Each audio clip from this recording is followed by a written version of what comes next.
大家好，我是老莫。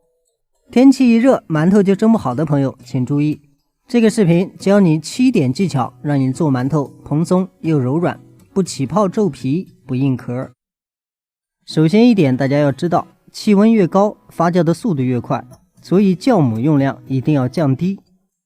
接着就是水，咱们这个温度也要降下来，用常温即可。其他材料例如白糖还有泡打粉这些，它们都是无所谓的，它们只是辅助作用，酵母才是其中最大的主角。第二点是水，咱们这个水量要比冬天一定要降低一些，因为气温越高，它松弛的就越快，所以很多朋友蒸好的馒头发酵一下之后呢，它就扁了，就是不像开始那么圆，主要就是因为气温高，然后水量大，所以馒头就会很快的塌软下来。所以气温高，咱们一定要把水量降到每斤260克，千万不要多。第三要說的是發面，咱們在發面這一步，咱們不需要借助外界溫度，咱們直接把它包裹嚴，放在常溫下即可。如果實在想讓它發得更快，咱們放在溫水裡的時候，這個時間一定要縮短，至少1半。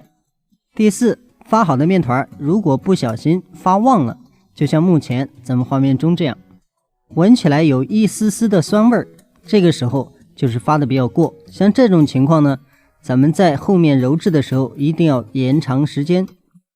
大家可以記住，咱們麵發的越旺，揉的時間越長，因為它裡面的空氣量比較大，所以一定要把它排空之後，咱們再來做，這樣就不容易出問題。另外，咱們揉好的麵團一定要看一下，它表面如果坑坑洼洼，說明它裡面還有空氣。一定要繼續揉一下，這樣才能保證咱們做出來的饅頭蜂窩比較細膩。還有咱們在搓條這一步一定要注意一下，咱們每一次手放上去一定要摸一下，這樣來回的走2下。如果感覺上面有泡，一定要給它挑掉，因為咱們手工揉它不會100%沒有氣，如果有氣泡一定要給它扎掉，這樣就能避免更多的饅頭起泡，包括皺皮。還有咱們手工揉圓饅頭這一步也是，如果說咱們看不見這些泡特別小，咱們蒸出來之後呢，它上面就是各種各樣的泡都會有，只不過是比較小，咱們有些時候看不清楚。所以在揉饅頭這一步呢，一定要給它揉得光滑細緻一些，這樣咱們再來做呢，它就沒有那麼多泡。第5點，咱們簡單說一下在揉圓饅頭這一步，咱們前期把麵揉光之後，後期揉麵的時間就要縮短。咱們只要它面光了，直接這樣收下來，這樣一個饅頭就好了。這樣你蒸好的饅頭絕對不會出現問題。第6點是2次發酵，不管是氣溫低也好，氣溫高也罷，咱們在發酵的時候一定要注意覆蓋好，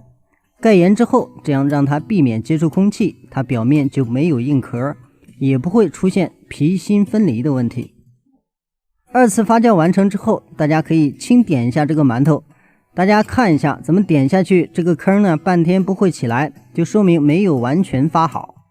大家可以清晰的看到，我按下去呢，它就像這樣，這種狀態就是不能蒸的。如果說咱們直接蒸，它上面就容易死面。還有一種情況是咱們2次發面有點過，咱們點的時候呢，它也容易不起來，就是裡面太空。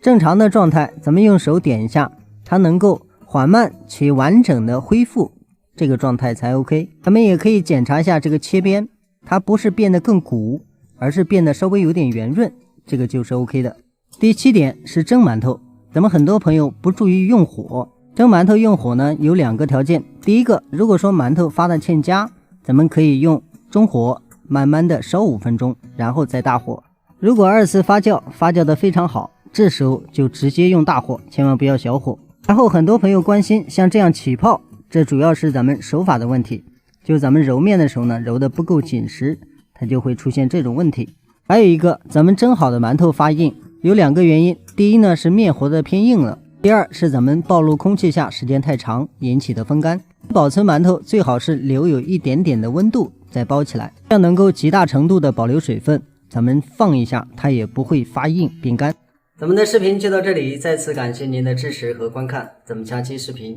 再見。